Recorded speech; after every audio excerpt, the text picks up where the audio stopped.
राजस्थान मंत्रिमंडल में फेरबदल की चर्चा तेज। रिपोर्ट कार्ड लेकर दिल्ली पहुंचे CM Bhajanlal Sharma. Non performer मंत्रियों को किया जाएगा रिप्लेस।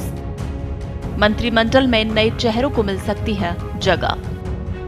राजस्थान में उपचुनाव में मिली कामयाबी और सरकार के 1 साल पूरे होने पर आयोजन के बाद भाजपा सरकार में मंत्रिमंडल विस्तार फेरबदल की सुगबुगाहट तेज हो गई है। मुख्यमंत्री भजनलाल शर्मा, प्रदेश अध्यक्ष मदन राठौड़ और सरकार के वरिष्ठ मंत्री जोगाराम पटेल के एक साथ दिल्ली जाने से इन चर्चाओं को बल मिला है। मुख्यमंत्री भजनलाल शर्मा, जो कि कल 4 जिलों के दौरे पर थे और पुष्कर से जयपुर लौटने के बाद एयरपोर्ट से ही सीएम सीधे दिल्ली के लिए रवाना हो गए।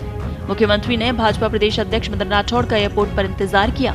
उनके साथ जोगाराम पटेल भी दिल्ली पहुंच गए हैं। माना जा रहा है सरकार के 1 साल पूरे होने के बाद अब राजस्थान में मंत्रिमंडल फेरबदल विस्तार और ब्यूरोक्रेसी में भी बड़ा बदलाव संभव है, ताकि सरकार की पकड़ को मजबूत किया जा सके। नॉन परफॉर्मर मंत्रियों को रिप्लेस कर कई नए चेहरों को भी मंत्रिमंडल में शामिल किया जाएगा। कुछ मंत्रियों का विभाग बदला जाना भी संभव है। इस फेरबदल में कुछ पुराने मंत्रियों को ड्रॉप किया जा सकता है, तो नए विधायकों, खासतौर पर उपचुनाव में जीतकर आने वाले विधायकों को मौका दिया जा सकता है। दरअसल कोटे के हिसाब से अगर देखें तो सरकार 15% विधानसभा सदस्यों को मंत्रिमंडल में शामिल कर सकती है। मौजूदा स्थिति में विधानसभा सदस्यों की संख्या 200 है। इस लिहाज से सरकार कुल मुख्यमंत्री सहित करीब 30 मंत्री बना सकती है। वर्तमान में मुख्यमंत्री सहित कुल 24 मंत्री ही हैं।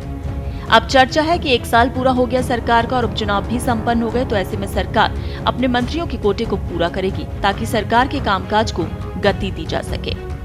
और ये माना जा रहा है कि मलमास खत्म होने के बाद इस संबंध में कोई फैसला लिया जा सकता है। हालांकि निर्णय इसका दिल्ली में होगा और दिल्ली से मिले दिशा निर्देशों के बाद ही राजस्थान सरकार में बदलाव किया जाएगा।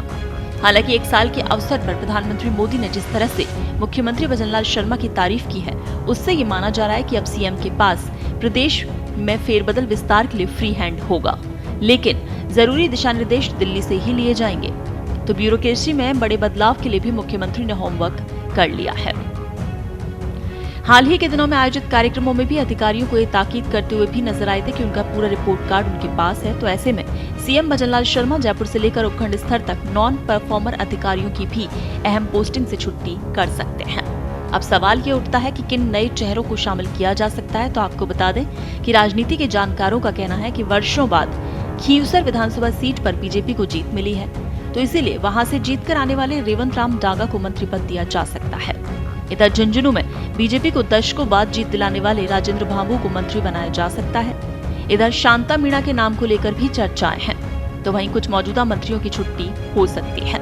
बताया जा रहा है जिन विधानसभा में उपचुनाव के दौरान खराब परफॉर्मेंस रही, उन मंत्रियों पर संकट के बादल बताए जा रहे हैं। चर्चा ये भी है कि सीएम बड़ी संख्या में मंत्रियों के विभागों में फेरबदल कर सकते हैं।